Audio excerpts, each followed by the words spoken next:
Tell me about yourself. Well, my name is Kameshia Simmons. I'm currently a senior administrator with Ecolab and have been since 2012 with the Global Safety, Health, and Environment Department. I actually, as well, am pursuing a business management degree with the University of Houston downtown. What are your strengths? My strengths are that I am an employee who takes great pride and care in her work, and also aligning that and my skill set with the vision of the company. I pride myself in the fact that anything that I am given, I definitely do it to the best of my ability, and I get the job done and I do it well. What are your weaknesses? Well, I guess a weakness per se on my part would be that I am a perfectionist.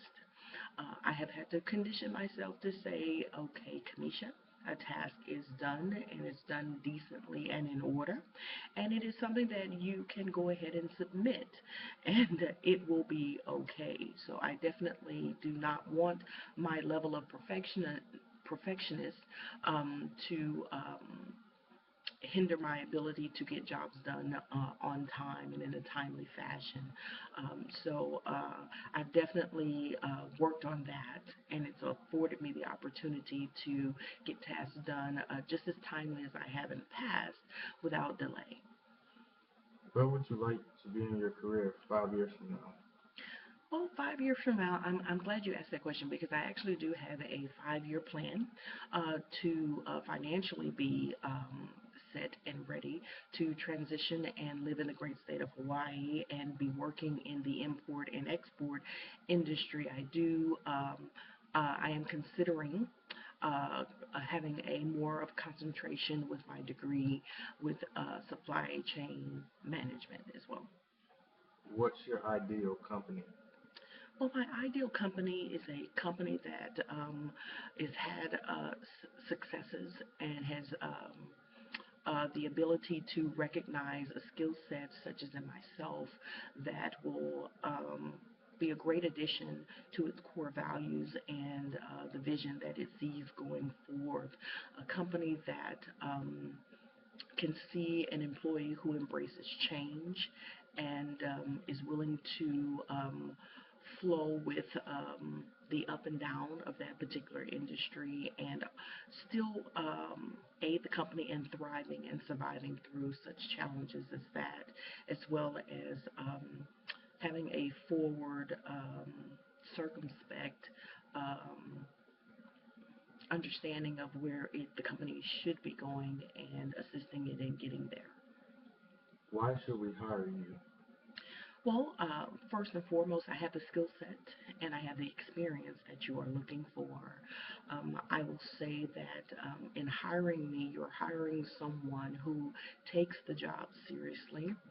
My experience has said that my track record shows that I do get the job done. And I would appreciate the acknowledgement of that on your end by offering me that position. What did you like least about your last job? I would say the least thing that I liked was having to pull on my reserve energies, if I should say, in less than desirable situations where there was personnel changes. I do thrive under pressure, but I prefer that those types of situations are the exception versus the norm. I believe in working hard and working smart. So, with that having been said, I like preparation and always preparing for the worst and not necessarily being in a reactionary mode. I'd rather be on the offensive than on the defensive. When were you most satisfied in your job? I was most satisfied when I was given the least desirable task and was able to take those things and make them thrive and into programs where people were actively participating and I would get pats on the back and get a nod of approval and kudos for having made something that actually was going to be on the cutting room floor, if you will, but has now become a vital piece in our safety department. What can you do for us that other candidates can't? Well, I can't guarantee much in life, but I can guarantee you that I will excel in what you give me. I pride myself in the ability to take something that and be able to see the working parts of it and be able to assess its what it needs to be better and understanding what the desire is and then taking those pieces and fashioning them together and giving the outcome that is desired. I have the ability to see things that others may not, and use those tools and that skill set to uh, make such a thing a viable piece within the company. What were the responsibilities of your last position? Well, I had several, but of my core job description, I was the senior administrator in global safety, health, and environment, which I was hired in to launch what is called a car chip safety program to employees of the Ecolab company. These were employees who were driving and assigned company vehicles. So to ensure that they were driving safely, we issued them a telematics device that was plugged into the vehicle, and it would alert them of excessive speeding, acceleration, or deceleration, and in hopes of guiding them and aiding them in curbing risky driving behaviors. From there, the employee would download the recorded driving data into a software on their company issued computer. And from there, it would be computed into scoring, and we would interpret those scores and help coach the employee from there if they need coaching on their speeding, acceleration, or deceleration. I also was in charge of making sure all new hire employees within Latin America were loaded into a database in order to take computer-based training prior to being allowed to enter into our clients' oil field sites. That was very crucial as our business is made by the sales individuals being able to access the oil field sites, for instance, for Shell, for Exxon, for BP, and companies of the like. So, with that having been said, I was more recently given the responsibility of a program called Behind the Wheel Driver Safety. It's another piece and under the umbrella of safety that our global safety, health, and environment department is responsible for. And this is an added piece to the car chip, which means that these employees who are driving company issued vehicles are to partake in a literal driver course every 3 years in person. So I was given charge of managing that for 5,000 employees in North America and making sure that each year those that are scheduled to take their training make sure that they take their training, even down to the granular level of making sure that there was a location available within 2 hours of their residence, and following up and publishing global numbers of their completion rate. So those are the three core job descriptions that I fulfilled among many duties as assigned. What do you know about this industry? Well, I have come to know quite a bit about this industry. I can be very transparent in telling you that my prior position was as a social services counselor, so quite different from the oil and gas industry, but there were some transferable skills nonetheless. I will say my ability to uh, take a position and to higher heights than what it was, and to be able to add my special touch to it, as well as the transferable skill of soft skills with people. although we work in an industry that is known for being very cutthroat and making money as the bottom line, there are those soft skills that are needed in having maintaining relationships with coworkers and colleagues and clients and vendors of the like. And people are still people. I've come to find out, regardless of the industry, and I'm excited about learning even more in the oil and gas industry and what all it has to offer. What do you know about our company? Well, I can tell you that the company began with a merger in 1940, and its core businesses were chemicals being supplied to oil and gas companies such as Exxon Mobil, BP, and um, Chevron and Shell as well.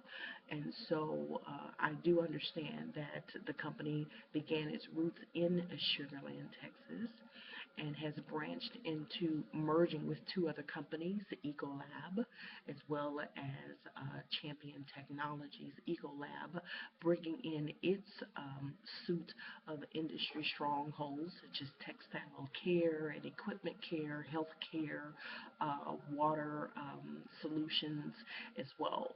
So it's definitely a goulash, if you will, of industries that the company now as one, three companies in one, has a footprint in.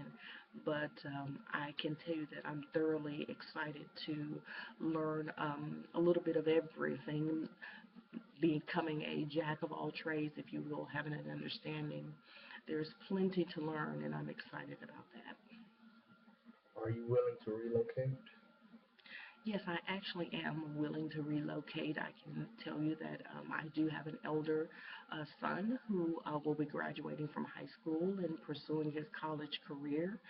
So that frees me up with the ability to relocate. I have a younger one who is 10 years old, and she's young enough to where we can uproot and relocate and be able to settle down wherever I shall be transferred, and she'll be just fine. What was the last project you headed up, and what was the outcome? The last project, as I mentioned in a previous question, there was the behind the wheel training. We had an abrupt change in personnel, and I was handed the program and said, here, just make sure there's no gaps, make sure we don't drop the ball on anything, just make sure it works. And so I took a different posture than what I should say my manager took. My manager took the posture of just make it work just as it was prior to my colleague's departure. I took on the mindset, I'm going to make it work better. I took a transparent look at everything, not being a respecter of person. It wasn't about feeling or emotion, but I stepped back and I took a look at everything to kind of investigate what are we doing here and why, and are the processes the best processes that we have? Is this something we should even be doing? And so in that, I found that we had some contractual obligations with certain vendors that were less than desirable. We have the capability to save the company thousands of dollars a year by renegotiating those contracts. Once renegotiated, also internally making sure that each department understands that they must take the onus of managing their employees who need to take behind the wheel training. That is not something that on the global safety, health, and environment level we should be responsible for. I think we should take several degrees back and allow that information to be flushed up to us, and then we can report it on a global level. So there's several pieces to the puzzle that I found that could work, make the program work better, and allow people to be responsible for certain things within their area of influence, and us not being big brother, if you will, and overshadowing their ability to manage the program, which they are fully capable of. Give me an example of a time that you felt you went above and beyond the call of duty at work. Wow, I can definitely say that one of the most memorable moments was I had an employee I was speaking with, and this was with regard to him having the car chip telematics device in his vehicle, and he was having issues with the software, and he literally broke down crying on the phone call. He said, Miss Simmons, I've been through so much. My wife has left me, and this has happened, and my children, and all other kinds of things. And I could have easily just said, okay, well, I appreciate you for speaking with me. Just give me a call back when you can gather yourself. But I took the time to exercise my soft skills and let them know that, even though things may seem kind of cloudy right now, the best is yet to come. And please understand that this program that we are facilitating is not to burden you even further, but that it is to help you and hopefully ease some of your stressors that you might have. So he was thankful for a listening ear, that I was kind to him. And even though that was outside of the scope of my position, I definitely felt better about being available to listen to him, because who knows, he might not have had anyone that day that actually he felt like even cared about what he was going through in his life, apart from get the job done, run to the next client, make the next sale. And sometimes, again, like I've said, people are people, no matter what industry we are in, and we feel some very tangible things sometimes in life, and it just takes that small connection to help one another sometimes. Have you ever been on a team where someone was not pulling their own weight? How did you handle it? I definitely have been fortunate where on my job that most oftentimes, everyone has been a team player. I have had the unfortunate instance of where a team member was not necessarily fulfilling their role. And I took the opportunity to have a conversation with them individually, and they didn't necessarily receive well, um, or even admit that they weren't really carrying their weight. So at that point, I did have to have a conversation with my manager and say, I desire to do my best. And I'm concerned that there are others on the team that may not be doing their best. I'm not certain. I don't want anyone to be fired. I'm not saying what you should or should not do. I just want to make you aware, because at that point, this person's lack of teamwork was making my job harder. I had to pull their weight. And that's not something I ever want to put anyone else in the position of doing. My manager was very receptive, and he did have a conversation with this individual, and that individual did acknowledge that, what, I have kind of been slacking a little bit, and things have been great since then. Tell me about a time when you had to give someone difficult feedback. How did you handle it? Well, I actually have to do that daily. In the scope of my position, especially with the telematics device, I do tell some people that, okay, look, we've got a bad score with your speeding. You've got to watch that, or you've got a bad score with your acceleration or deceleration, and you need to be mindful of that. But I do believe that it's not always the focus should be on just giving the message. It should be the delivery that definitely should be a part of your focus. You can tell someone the worst news in the world, but your delivery is what's going to make the difference. You can tell someone the best news in the world, but if your delivery is bad, then it won't be necessarily received as well. So I definitely have honed in on that skill set and that ability to uh, just state the facts. And one of the things that I do say to them is that, at least you know a little bit more today than you knew yesterday, and you know um, your plan B and how to go forward. What is your greatest failure, and what did you learn from it? I've always personally felt that my greatest failure was not having finished my bachelor's degree. It has not stopped me from doing well in corporate America, but it has definitely been a ceiling that has capped me from making financial strides and being in higher positions that I desire. I've been able to support my children. I've been able to have a nice home and have vehicles and things of that nature. But I can say it has hindered me from being able to crack the glass ceiling and move to the next level. Tell me about a time when you had to deal with conflict on the job. Well, I actually, same situation with the coworker who was not pulling their weight, and in that, like I said, I did talk to her personally, and she was not receptive of what I had to say. I took it from there and spoke with my manager, and he pulled us all together, and we, had a little powwow between the three of us, and we were able to be transparent, and that's definitely something that I appreciate on my job, the openness and the willingness of management to engage in that and to resolve issues that any one individual could not resolve on their own.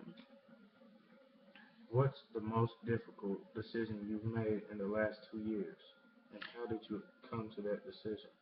Well, I can say the most difficult decision I've made in the past 2 years was having to uproot from my hometown. I'm a native Fort Worth, Texas citizen, and I received an unction basically to quit my job as a social services counselor and move to the city of Houston for a fresh start and also to bring my son closer to his father. With that having been said, that was the most brave thing I've ever done in my life.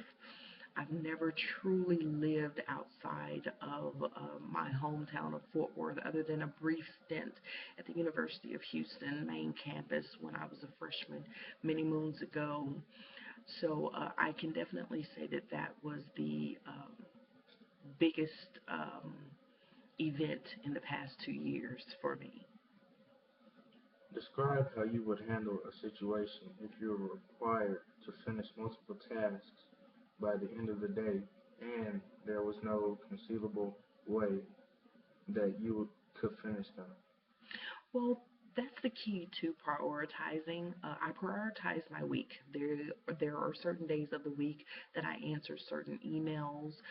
There are certain days of the week that I program telematics devices and ship them. There are certain days of the week that I prefer conference calls. So if you're prioritizing your week, that helps you prepare for the unpreparable, if you will. So when things crop up, you know how to move certain pieces. It's almost as if you're playing checkers or chess. You know how to move certain pieces around, things that may be less they're priority but less priority than the urgent matter at hand, and you can push some things aside and accomplish the task for the day. How would you how would you describe your work style? My work style, I would say, is that I am a self-starter. I do not have to be micromanaged. I actually am able to work within a team setting as well. So either setting that I am given, I thrive, and I do well. What techniques and tools do you use to keep yourself organized? Well, I can definitely say that I make use of my calendar. That is a staple in my ability to be organized. I put a lot of things on my calendar, meetings and conference calls and due dates. I plug them all into my calendar and I set reminders strategically so I am reminded of what's ahead of me. I know what's in front of me, what I'm working on. I know what I have just completed, and I know what is short term and what are long term tasks to be completed. If you had to choose one, would you consider yourself a big picture person or a detail oriented person? I would consider myself a detail oriented person primarily. I have the ability to step back and see the bigger picture, but I do tend to get into the weeds of things and the details and work things out. So I'm very detail oriented at my core. Tell me about your proudest achievement. Wow, my proudest achievement is the ability to having uprooted myself from Fort Worth, Texas, and moved to the big city of Houston and um, obtain employment and actually love what I do. And my kids are still healthy. My kids are well. My kids have done better than they've ever been back home where we are from. I am healthy. I am happy. And we are thriving. We are good citizens of this city. We contribute to the community that we live in. Um, and I'm had the ability to start over from square one, not having anything, and have a successful life here. What kind of personality do you work best with and why? I would say that this doesn't necessarily matter. I'm not particularly fond of one personality or another. I'm a people person. I have a very great soft skills and how to communicate with people from all walks of life. In my personal life, I operate in a ministry where I have to service people from all walks of life. They're not all going to come in a cookie cutter fashion. So if they have a dominant personality, I know how to match and um, combat that. If they have a more inferior personality, I know how to manage that. If they are very standoffish or overbearing. None of that really matters to me. I see beyond that and I see the person. I see the humanity in the person and I know the work that's at hand. So I have very clever ways of communicating with people with all types of personalities in order to get the job done. What is your personal mission statement? My personal mission statement is that I have come to believe that I can do and accomplish everything that I discipline myself to do. And I say that because it takes discipline and it takes effort to win and have successes in life. It is not by happenstance. It is it does not have to be a successes do not have to be a rarity, but they can be very common if you discipline yourself and put your mind to the goals that you have set before you. Who has impacted you most in your career and how? I would say in my career of late, my coworker Jackie, she has been a great source of wisdom and strength for me, and she shared some things with me as to how to conduct myself on the job and certain ways of getting more money. Certain ways of having the work week go the way that I want it to go, and having requests fulfilled that many others may not get fulfilled. So she's definitely given me some great nuggets of wisdom, and I treasure that. What is your greatest fear?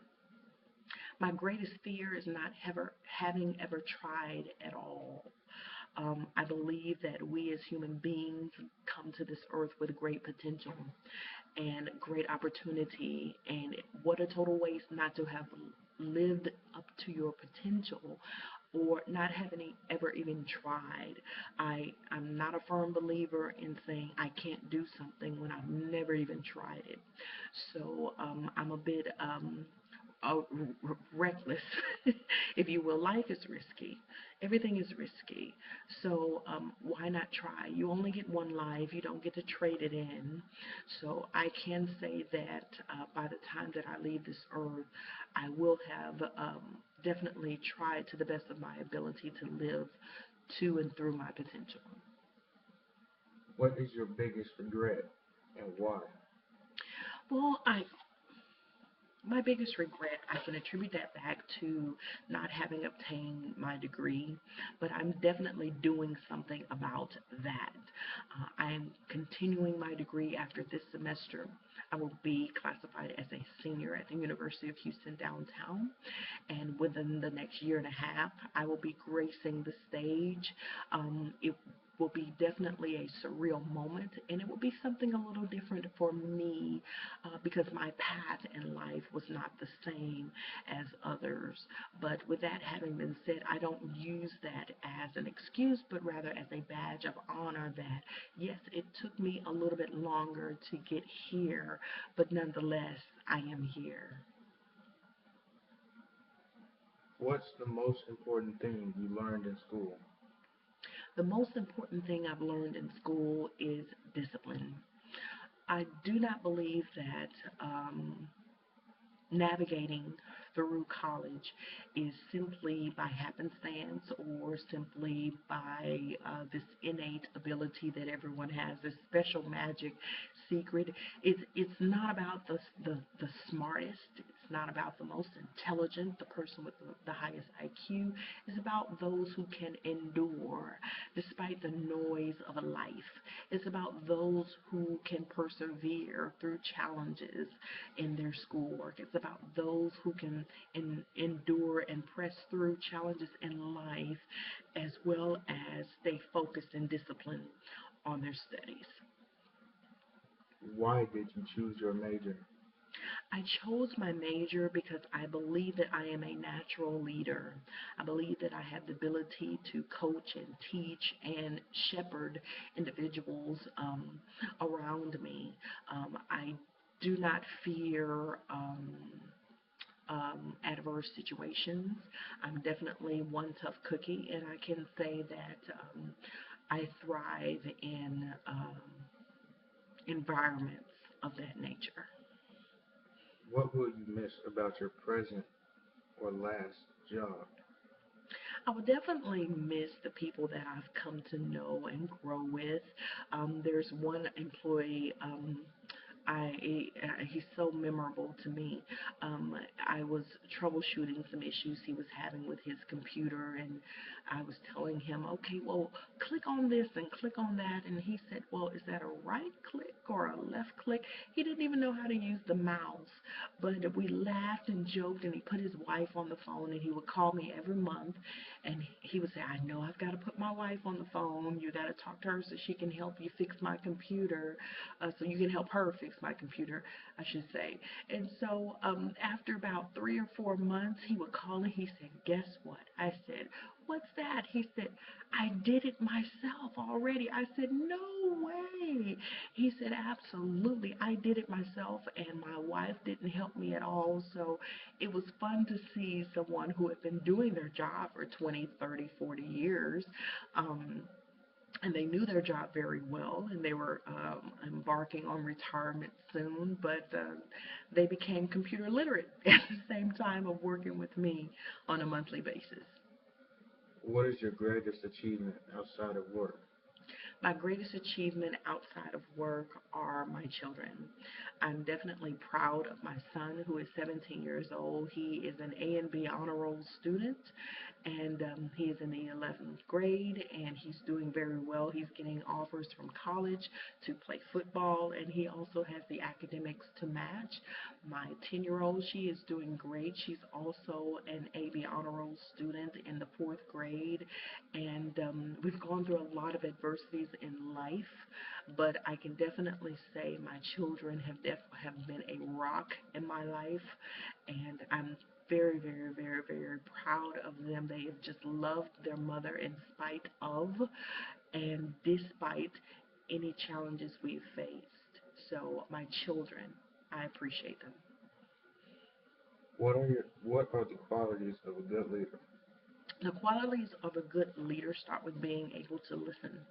You have to be able to listen and hear what people really are saying and what they're not saying. You also have to have compassion.